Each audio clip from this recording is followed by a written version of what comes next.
Hello and welcome to Business Standard. Here's a glimpse of the views expressed on the web pages of Business Standard this week. In his weekly column National Interest, Shekhar Gupta writes, "The second wave of COVID-19 is a self-created perfect storm. Leadership trickles top-down," says Gupta. Triumphalism and premature declaration of victory by leaders trickles down into their teams as well. That's why nobody checks if you have enough vaccines, oxygen, life-saving drugs, or even paracetamol. There isn't one major country in the world where the virus hasn't returned with a second wave. When both Pakistan's Imran Khan and China's Xi Jinping rise generously to offer assistance, you know you're in a bind. If you read between their lines, one is telling us we aren't such a big power compared to it that we pretended to be. The other, patronizingly, is showing us our place in the region, Gupta writes. In his weekly column for the Business Standard, T.N. Nayanan writes that India is back to being a third world country, dependent once again after 16 years on aid from other countries. He writes that extraordinary bungling and incompetence lie at the root of the need for emergency help from overseas. He points out that institutional weakness is a feature of most third world countries and explains the two most egregious failures of the last few months. One, to set up planned oxygen plants, and the other is to ramp up vaccine manufacturing capacity. Add to that the failure to spot these failures before funeral fires began overwhelming us. Nayanan also writes that a lack of accountability is a feature of third worldism, and whether and how the Modi government is held to account politically is a matter for the future and involves the question of alternatives. In his weekly column for the Business Standard, Mahesh Vyas says low employment rates and low labor participation rates leave enough people free to participate in endless political rallies and large religious congregations. Millions have been attending political rallies in India's ex-Senate poll season. The employed cannot afford to attend such large rallies. It's often not just an evening affair one can stroll into after work. Many find employment in these rallies. Many could be paid to attend these rallies. This would lead to income without any employment. There is business and employment in mega religious rituals as well. Therefore, Vyas says one can say that the larger the size of political rallies, the greater the unemployment rate. Mihir Sharma writes in a column for Business Standard that criticism of vaccine access should not be directed at the companies making the vaccines, but at the policymakers who failed to take the decisions in time that would have enabled a larger, cheaper rollout across the nation. For scaling up in areas where the state is weak, resource constrained, or absent, cooperation with the private sector is essential. This cooperation will not take place if the private sector is bullied or deprived of an expectation of reasonable return.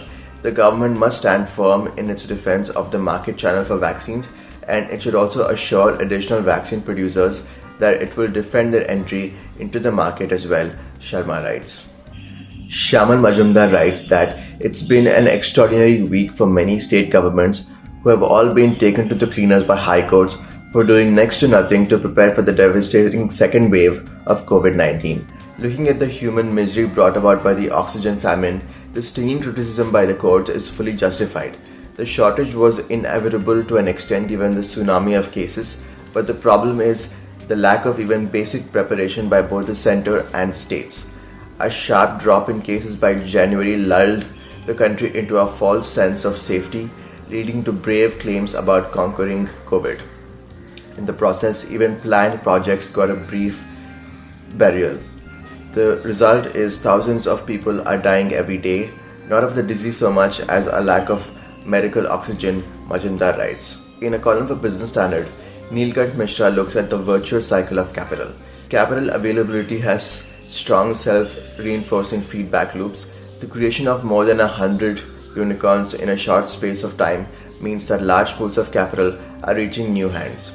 After stagnating for several years, the number of millionaires in India rose rapidly in the last 2 years before the pandemic, a trend that we believe can persist for several years going forward.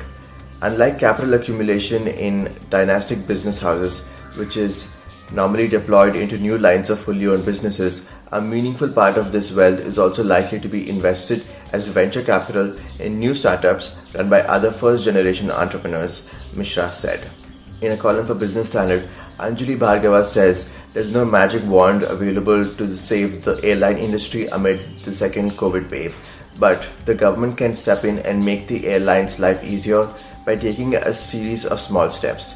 Some steps include cutting capacity deployment mandated by the government to ensure discipline among players.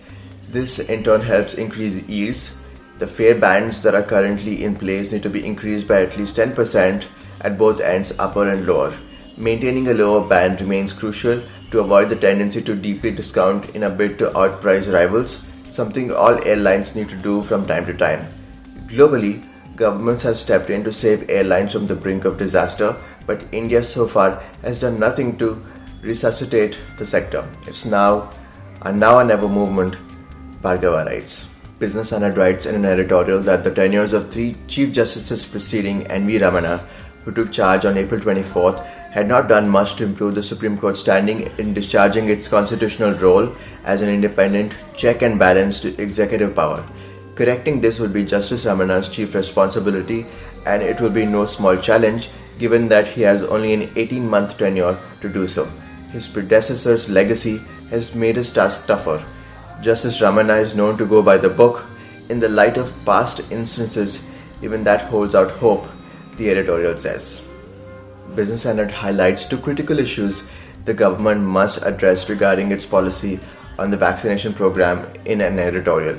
First, the government must maintain its recent willingness to tolerate freer pricing for the section of vaccine production that is being procured by the private sector. This is necessary to induce a proper supply response from vaccine manufacturers. The second issue is the question of transparent data. Transparent and high-quality data to inform policy and public choices is a central duty of the government, and the pandemic should have brought that message home to this administration, the editorial says. Business Standard writes in an editorial that the government's decision to expand the vaccine supply chain is the right one. It must not imagine that its responsibility ends there. It needs to recognize that the overall vaccination program will suffer if there is continued uncertainty. Given the need to accelerate the rollout due to the second wave of the pandemic, the government must also clearly outline what it is doing to support other manufacturers and ensure licensing or production of foreign vaccines in India. It has responded well to suggestions and to the emerging situation through its liberalization of distribution, but it now also needs to be proactive about fixing supply constraints and on making sure that information is freely and widely available, the editorial says. Business Standard in an editorial looks at the importance of mitigating the shortage of medical professionals. As noted surgeon Dr. Devi Shetty has pointed out recently, beds do not treat patients. India urgently needs nurses as well as doctors and paramedical personnel to treat COVID patients, and this could be the next big crisis. Shetty says there are many solutions at hand. For instance, it's quite possible to mobilize student nurses that have completed their general nursing and midwife courses or BScs and are waiting for their exams, or doctors waiting to crack the NEET to get into their postgraduate courses. The government would do well to consider these sensible suggestions instead of waiting for the next crisis to hit the nation, the editorial says.